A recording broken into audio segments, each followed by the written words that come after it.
привести аргументы в доказательство этого со ссылками. Вот я вам даю информацию. И вот она, дополнительная информация. Я, конечно, могу отдельные документы выдергивать. Это целая история. Я уже готовил этот материал, но слишком длинными ролики получаются, которые вы тяжело смотрите.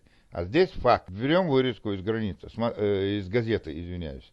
Открытый архив. История в документах. В президиум ЦК КПСС. Подписал этот документ Микоян, Ворошилов, Маленков, Брежнев и Беляев. Это было 22 декабря 1956 года. А теперь давайте его проверим и посмотрим.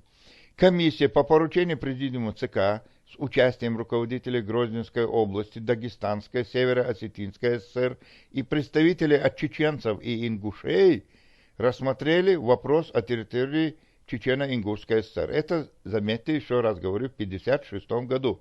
То есть идет подготовка о возвращении о территории Чечено-Ингушетии. Я не знаю, кто был представитель от чеченцев и ингушей. Если вы знаете, приведите, пожалуйста, в комментарии. Бывшая Чечено-Ингушская ССР занимала территорию в 15,7 тысячи квадратных километров. Вы понимаете, что это абсолютная неправда. Территория, возможно, не буду спорить. Пожалуйста, тоже приведите документы. Я вам привел, как было 35 тысяч квадратных километров во времена государства Симсиш. То есть это были чеченские земли. Но они уменьшились уже в Чечено-Ингушетии до 15,7 тысяч квадратных километров, на которой проживало 697 тысяч человек. Из них 368 тысяч чеченцев и 84 тысячи ингушей. После упразднения республики в марте 1944 года все чечено-ингушское население было выселено в Казахстан и Киргизию. Из 24 районов республики 8 полностью и 4 частично отошли Грозненской области. 6 районов отошли Дагестану. 5 районов Северной Осетии. 1 полностью и 4 частично Грузии. Вот так раскидали нашу республику. В районы, вошедшие в Грозненскую область, было переселено из РСФСР, Украины и Молдавии 78 тысяч человек.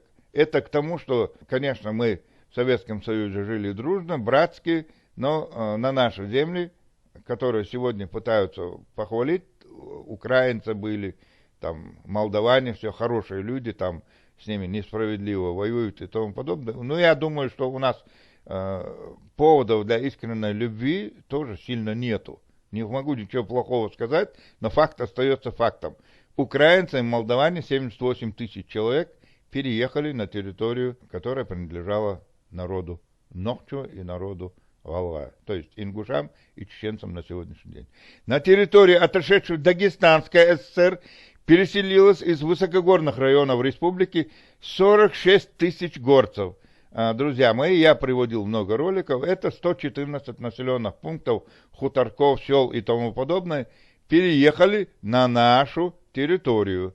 Еще раз говорю, переселилось, не переселили, а переселилось, надо не путать. Если здесь вы видите, что чеченцы, население было выселено, видите, здесь написано, население было выселено, а из высокогорных районов республики переселилось. Разницу чуете? Вот эту разницу, пожалуйста, представители республики Дагестан, которые переселились в эти районы, объясните разницу, переселились или переселили?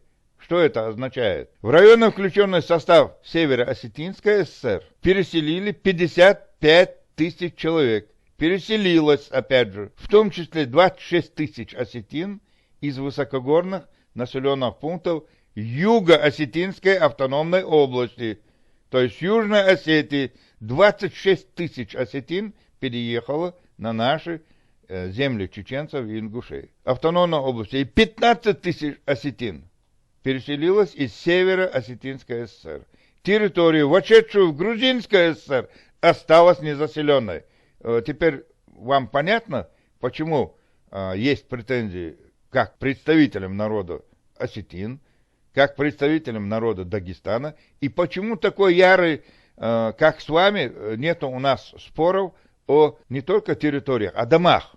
Мы территорию как такого понимаем, что в Грузии, но они остались незаселенные. Грузины какое к нам имеют отношение? Они не заселялись. По крайней мере, этот документ